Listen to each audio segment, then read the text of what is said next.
오늘도 이 아침에 기도의 자리로 나오신 성도님들을 환영하고 축복합니다. 오늘 우리에게 주신 하나님의 말씀은 민수기 31장 25절에서 54절의 말씀입니다. 여호와께서 모세에게 말씀하여 이르시되 너는 제사장 엘르아살과 회중의 수령들과 더불어 이 사로잡은 사람들과 짐승들을 계수하고 그 얻은 물건을 반분하여 그 절반은 전쟁에 나갔던 군인들에게 주고 절반은 회중에게 주고 전쟁에 나갔던 군인들은 사람이나 소나 나귀나 양떼의 500분의 1을 여호와께 드릴지니라. 곧 이를 그들의 절반에게 가져다가 여호와의 거제로 제사장 엘르아살에게 주고 또 이스라엘 자손이 받은 절반에서는 사람이나 소나 나귀나 양떼나 각종 짐승 50분의 1을 가져다가 여호와의 성막을 맡은 레위인에게 주라. 모세와 제사장 엘르아살이 여호와께서 모세에게 명령하신 대로 하니라. 그 탈취물 곧 군인들의 다른 탈취물 외에 양이 67만 5천 마리요 소가 7만 2천 마리요 나귀가 6만 1천 마리요 사람은 남자와 동침하지 아니하여서 사내를 알지 못하는 여자가 도합 3만 2천 명이니 그 절반 곧 전쟁에 나갔던 자들의 소유가 양이 33만 7,500마리라. 여호와께 곡물로 드린 양이 675요 소가 3만 6천 마리라. 그 중에서 여호와께 곡물로 드린 것이 72마리요 나귀가 3만 500마리라. 그 중에서 여호와께 곡물로 드린 것이 61마리요 사람이 16,000명이라. 그 중에서 여호와께 곡물로 드린 자가 32명이니 여호와께 거제의 곡물로 드린 것을 모세가 제사장 엘르아살에게 주었으니 여호와께서 모세에게 명령하심과 같았더라. 모세가 전쟁에 나갔던 자에게서 나누어 이스라엘 자손에게 준 절반 곧 회중이 받은 절반은 양이 33만 7,500마리요 소가 3만 6천 마리요 나귀가 3만 500마리요 사람이 16,000명이라. 이스라엘 자손의 그 절반에서 모세가 사람이나 짐승의 50분의 1을 취하여 여호와의 장막 맡은 레위인에게 주었으니 여호와께서 모세에게 명령하심과 같았더라. 군대의 지휘관들 곧 천부장과 백부장들이 모세에게 나와서 모세에게 말하되 당신의 종들이 이끈 군인을 계수한즉 우리 중 한 사람도 축나지 아니하였기로 우리 각 사람이 받은 바 금 패물 곧 발목고리 손목고리 인장반지 귀고리, 목고리들을 여호와께 헌금으로 우리의 생명을 위하여 여호와 앞에 속죄하려고 가져왔나이다. 모세와 제사장 엘르아살이 그들에게서 그 금으로 만든 모든 패물을 취한즉 천부장과 백부장들이 여호와께 드린 거제의 금의 도합이 16,750세겔이니 군인들이 각기 자기 일을 위하여 탈취한 것이니라. 모세와 제사장 엘르아살이 천부장과 백부장들에게서 금을 취하여 회막에 들여 여호와 앞에서 이스라엘 자손의 기념을 삼았더라. 아멘. 이스라엘 백성들이 미디안과의 전쟁 후에 큰 승리와 수많은 전리품들을 얻게 되었습니다. 전쟁을 이긴 것도 중요하지만 이 얻게 된 전리품을 분배하는 것도 정말 중요한 문제였습니다. 자칫 잘못하면 서로 간의 불신을 낳을 수도 있고 서로를 미워할 수 있는 출발점이 될 수 있기 때문입니다. 이런 중요한 때에 하나님께서 직접 개입하셔서 말씀하십니다.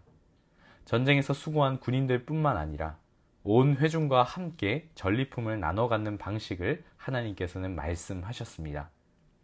우리가 생각할 때 전쟁에서 목숨을 걸고 싸운 이들이 전리품을 얻는 것은 어쩌면 정말 당연한 권리입니다. 그런데 회중과 함께 몫을 나누는 것은 조금 의아하다라고 할 수 있습니다. 왜냐하면 이스라엘 백성들은 단순한 집단이 아니기 때문입니다. 바로 하나님의 백성 공동체입니다. 그리고 하나님께서 백성들에게 원하시는 것은 이스라엘 서로가 서로의 필요를 알고 채워주고 돕는 공동체에 있다라고 하는 것입니다. 이것이 하나님의 뜻입니다. 이 전리품을 얻기에 합당하신 분은 바로 하나님이시기에 하나님의 뜻대로 분배하는 것이 옳습니다. 왜냐하면 이 승리를 주신 분이 바로 하나님이시기 때문입니다. 이스라엘 백성들은 이것을 잘 알았습니다. 이 전쟁을 이기고 승리하게 하시는 분이 누구이신지를 잘 안 것입니다. 하나님의 은혜를 받은 것을 이스라엘은 알았습니다. 하나님께로부터 은혜를 받은 것을 아는 사람은 자신을 통해 이룬 일을 교만하게 이야기하지 않습니다. 정말 하나님의 은혜를 받은 것을 아는 겸손한 사람은 스스로가 무익한 종으로서 하나님께서 하셨다라는 것에 영광을 돌립니다. 그리고 하나님이 하신 일을 기뻐하고 나누는 것입니다. 교회 안에서도 마찬가지입니다. 누군가 하나님으로부터 오는 큰 은혜를 받게 되었을 때, 혹은 무언가 감당할 수 없는 힘을 얻었을 때 우리는 이 성과와 힘을 주신 분이 누구이신가를 알아야 합니다. 그리고 그것을 자기만의 것으로만 여김이 아닌 하나님 안에서 한 몸 된 교회 공동체와 기쁨을 나누는 것이 하나님이 우리에게 원하시는 분배의 방식입니다. 기쁜 일이 있다면 하나님 앞에서 겸손하고 그것을 공동체 안에서 나누시길 바랍니다. 더 큰 기쁨과 은혜가 분명히 흘러갈 것입니다. 그렇다고 해서 실패한 것을 절대로 드러내지 말라는 것은 아닙니다. 실패한 것이 있을지라도 공동체 안에서 한번 나누어 보십시오. 실패를 두고 함께 기도하며 격려하며 하나님의 일을 이루실 때 더 큰 기쁨과 소망이 있으실 것입니다. 함께 울고 함께 웃으며 사랑 안에서 하나가 되고 받은 모든 은혜를 풍성히 누리는 우리 모든 사귐의 교회 공동체들이 되시기를 소망합니다. 더 나아가서 오늘 말씀에서 군인들이 맡은 임무를 충실히 행하여 큰 전리품을 얻게 된 것처럼 하나님의 일을 충실히 감당하는 사람에게는 하나님께서 그에 맞는 큰 은혜와 사명을 허락하여 주시는 것을 기억하시기를 바랍니다. 군인들은 비교할 수 없이 큰 전리품을 얻게 된 것은 그들은 하나님 앞에 수고한 자들이기 때문입니다. 그리고 받은 전리품을 다시금 하나님께 드림으로써 공동체에 도움이 되는 방향으로 나아간 것입니다. 누가복음 19장에 보면 열문화에 대한 비유를 예수님께서 말씀하십니다. 주인이 종들에게 한 문화를 나눠주고 떠난 후에 그리고 돌아왔을 때 한 종은 10문화를 남겼고 한 종은 5문화를 남겼습니다. 그러면서 주인이 말하는 공통적인 말이 있습니다.